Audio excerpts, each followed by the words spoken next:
Selamat pagi, sore, atau malam kepada Anda yang sedang memperdalam ilmu melalui penulisan skripsi. Skripsi adalah karya tulis ilmiah yang disusun oleh seorang mahasiswa sebagai syarat untuk memperoleh gelar sarjana S1 di perguruan tinggi.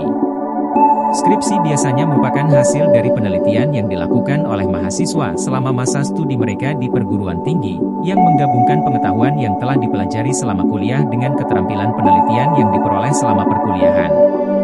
Tujuan utama dari skripsi adalah untuk menguji kemampuan mahasiswa dalam menerapkan pengetahuan dan metode penelitian yang telah dipelajari dalam memecahkan masalah atau menjawab pertanyaan penelitian yang telah ditetapkan. Skripsi juga dapat berfungsi sebagai kontribusi pengetahuan baru dalam bidang tertentu, tergantung pada tingkat kompleksitas dan signifikansinya.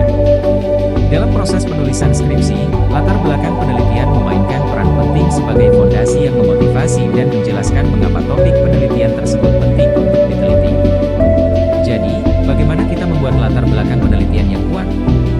Pertama, kita harus memahami bahwa latar belakang penelitian memerlukan pemahaman mendalam tentang topik yang akan diteliti. Ini melibatkan membaca literatur terkait, meneliti karya-karya terdahulu, dan memahami gap dalam pengetahuan yang masih perlu diisi. Kemudian, dalam menyusun latar belakang penelitian, kita perlu menjelaskan konteks luas dari topik tersebut. Ini termasuk memberikan gambaran umum tentang bidang penelitian, isu-isu utama yang telah diidentifikasi, dan relevansi topik penelitian dengan konteks sosial, ekonomi, atau ilmiah yang lebih luas. Selanjutnya, latar belakang penelitian harus menggambarkan permasalahan yang ingin diselesaikan atau pertanyaan penelitian yang ingin dijawab. Ini bisa berupa gap dalam pengetahuan yang belum terjawab, kontradiksi dalam literatur, atau masalah aktual yang membutuhkan solusi.